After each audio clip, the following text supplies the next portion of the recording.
If you were a teenager in the late 1960s or early 70s, chances are you remember Bobby Sherman.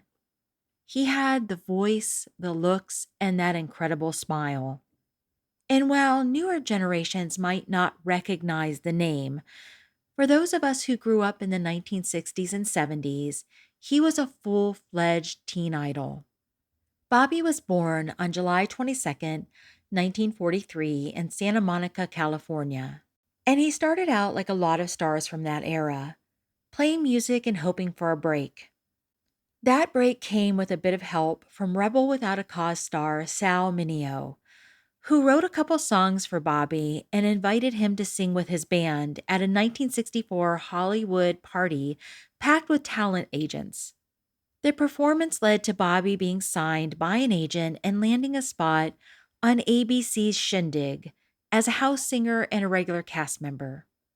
But it was his role as Jeremy Bolt on Here Comes the Bride in 1968 that launched him into heartthrob status.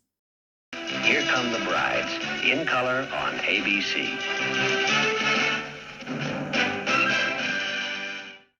Bobby's good looks and boyish charm made him a standout. He became a fixture on the covers of Tiger Beat and 16 magazines, and his face showed up everywhere, from lunchboxes, cereal boxes, to posters that lined the walls of his adoring fans. There's 5 different Bobby Sherman records in all, one on each specially marked box. Get Bobby Sherman on post-frosted rice crinkles and Raisin Bran. He even landed at number 8 on TV Guide's list of TV's 25 greatest teen idols.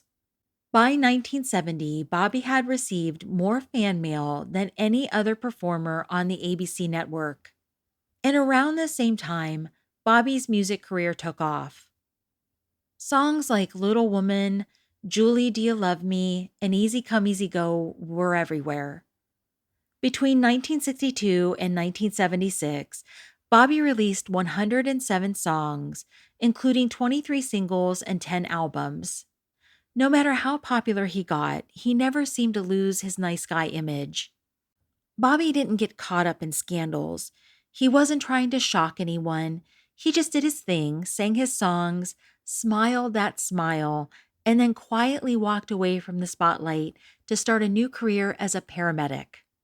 Bobby volunteered with the Los Angeles Police Department, eventually serving as a reserve police officer and medical training officer at the LAPD Academy, teaching thousands of officers CPR and first aid. He was honored as LAPD's Reserve Officer of the Year in 1999. That same year, he also became a reserve deputy sheriff in San Bernardino County, continuing his emergency training work until his retirement in 2010. Alongside his wife, he co-founded the Bridget and Bobby Sherman Children's Foundation, which provides education and music programs to students in Ghana. Bobby had been diagnosed with stage 4 kidney cancer, and just months before his passing, his wife of 29 years, Bridget, shared that the cancer had spread throughout his body. He passed away on June 24th, 2025, at the age of 81, with Bridget by his side. Bridget shared a moving statement about his passing, one filled with love, humor, and deep gratitude for the fans who stood by him all these years. She spoke of holding his hand as he passed, reading him fan letters from around the world, and how even in his final days, he still cracked jokes and lit up the room. Bobby Sherman is survived by his wife, Bridget, his 2 sons, Tyler and Christopher, and his 6 grandchildren.